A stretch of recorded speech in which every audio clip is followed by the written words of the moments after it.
If you have ever attracted downer clients or negative clients, and you're like, what is up? Are they coming to me for support? It could be your marketing message. Your marketing message could actually be a little bitchy. Here's how we'll find out. Stay tuned.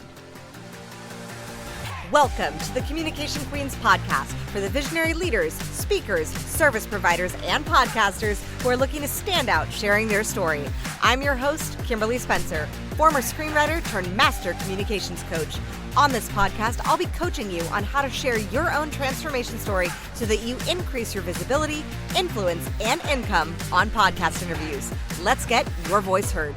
Hello and welcome back to the Communication Queen podcast. I am your host, Kimberly Spencer, founder of the Communication Queens agency, where we help visionaries, leaders, entrepreneurs, and CEOs get booked on the right podcasts that build their brand awareness and their bottom line. I have been in the online space for over a decade, and being in the online space for over a decade, you see a lot of things. And I have seen specifically, especially in the coaching industry or in any form, no matter what coach, whether it's life coach, marketing coach, sales coach, etc., that if you start to attract a sort of negative customer, victim-y customers, where you're like, why am I attracting these people? It a lot of times can actually be your messaging.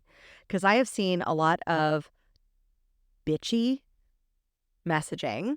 And what I mean is that the tonality and the presuppositions that people are using within their language, it sounds blamey. So if you're constantly in your marketing or in your messaging, like being like, yeah, screw my ex, or like calling someone a narcissist, or calling out, like, I've seen this as a trend in the coaching industry, which I'm not a fan of, is like calling other coaches narcissists and constantly trying to prove how different and better you are than other coaches in the industry. I think it's gross. I think it's a gross marketing tactic. I don't agree with it at all. You're going to attract a certain level of clientele from your messaging into your business that I am not sure if you actually want. Because if your messaging has victim-y connotations of, look at me being the hero of my story. And remember, we've talked about on podcasts how you are not the hero of your story. Your customer is the hero of their story, and you should be the guide, the facilitator, the mentor, leading the way. If you're positioning your messaging to where you look like the hero because you've proven how badass you are, how much you've transformed, how much better you are without that ex, or without that coach, or without that whatever it is, then you're going to attract a lot of people who are involved with the drama triangle. And the drama triangle is a concept that I've talked about on the Crown Yourself podcast and that I share a lot with my coaching clients. And it was developed back in the 60s. And it's basically, the framework is that you have the victim, the villain, and the hero. The victim is the one who's super blamey. And so many of us, especially, the strong leaders, are like, no way. We would rather be caught dead than being the victim, because no way in hell we're going to be the victim again, especially if you've experienced trauma. Like, there's no way.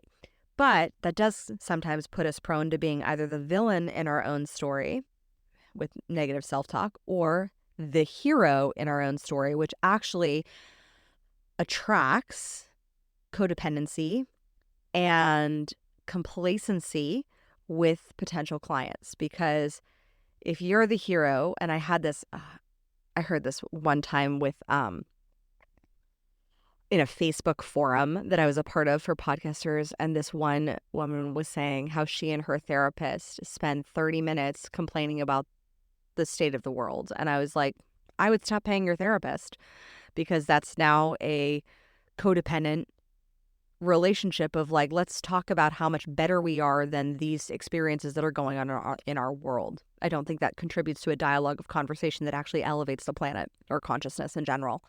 So if you are in that space of bitchiness, because I call it, like, I'm going to call it what it is. It's bitching. It's bitching about the world. It's positioning yourself as the HBIC, head bitch in charge.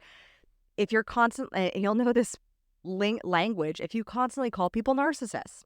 I see this all the time with people who are trying to position with their messaging themselves in the hero role of being the hero of their own story. And so they blame the villain, bad guy, narcissist for making them the victim. Problem is, when you're stuck in this drama triangle, you either will attract a lot of victim-y people or you'll attract a lot of savior complex people who feel like they need you to save them. No, run away. I cannot tell you how much I posted this one post that I'll link to down below on my Instagram that was like, if a client is coming to you saying like, all my ex-coaches have failed me and I only have $3,000 left in my bank account to save my business. Can you save my business in 3 days? And I said, run away from this person. This person is not a client. They are a liability. Those are the people, though, that you attract with bitchy, blamey messaging where you are sharing about your story from a position of being the hero instead of being the example.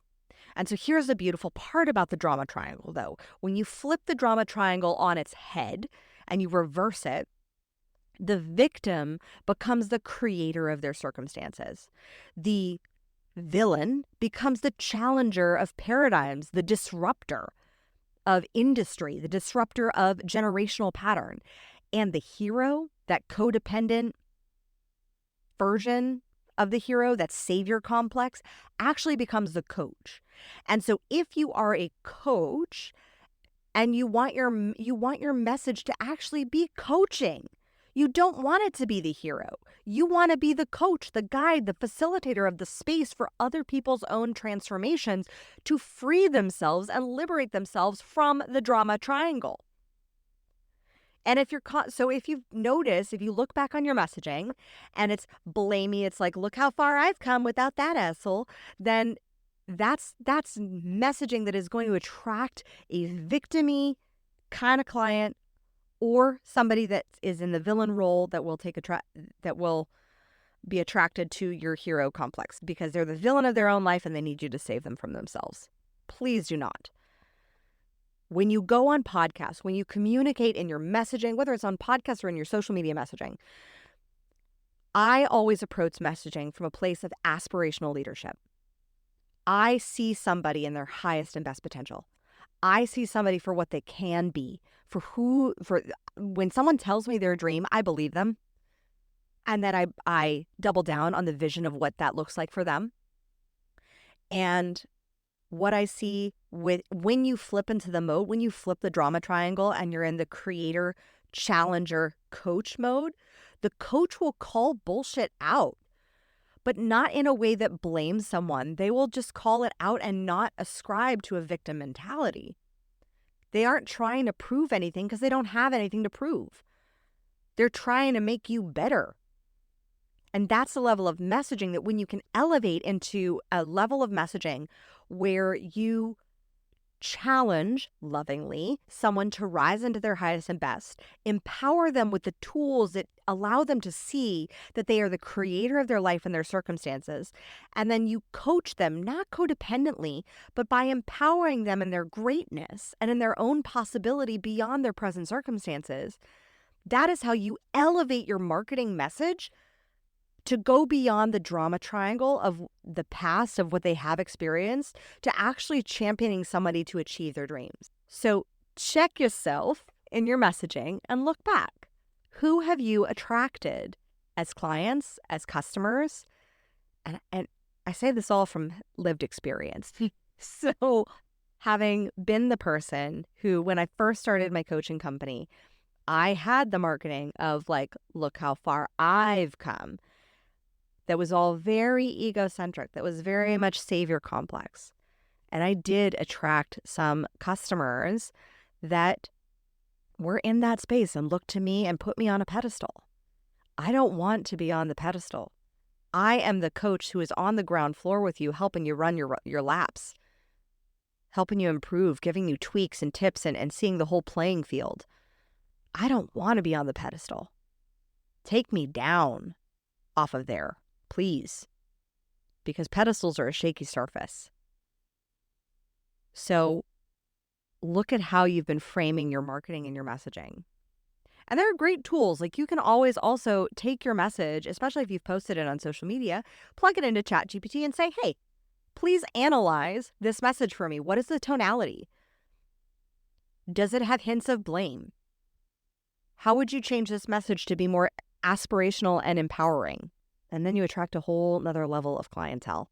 If you need support with your marketing and your messaging, get coaching with me on your storytelling, on your podcasting strategy, on making sure that you are positioning yourself to receive the clients that you want to receive. Not the negative Nellies, the Debbie Downers, and the victim Veronicas. We don't need those. We want the people who actually take ownership of their results and who want to actually make a positive change in this world and who have a little bit of personal responsibility and are grown up enough to just own their shit. Click the link below to book your Communication Queen consult with me to go over and review your marketing, messaging, and Communication Queen strategy so that you are able to stand out and communicate your message in a way that attracts and magnetizes the right clients from the right podcasts into your domain, your queendom, your kingdom, your realm. Click the link below and book your 1-hour paid consult with me. And just remember, let your voice be heard. Your story has the power to save at least one life. Let's make sure it's inspiring them to save it and not look to you to save it. As always, stand out and be heard. Thank you so much for listening. If you love this episode, subscribe, leave us a review, and share it with your friends. For more tips on guest podcasting, storytelling, and communication strategies, follow us on social media at Communication Queens Agency and visit us at communicationqueens.com. I look forward to seeing you in the next episode. And in the meantime, remember, your story has the power to save one life. Let your story and your voice be heard.